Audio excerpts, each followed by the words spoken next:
বিয়ে মানেই যে শুধু দুটো মনের মিলন তা কিন্তু নয়। আমার মতে দুটো মানুষের নতুন করে একটা জীবনের অধ্যায় শুরু হওয়া।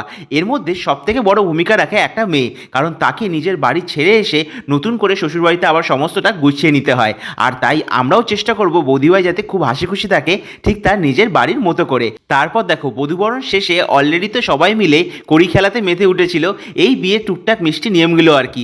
সেগুলো শেষ হতেই আমরা সোজা চলে গেছিলাম ডিনারে, কারণ কাল যে রিসেপশন, তাই আর দেরি না করে ঝটপট ডিনারটা সেরে নিলাম।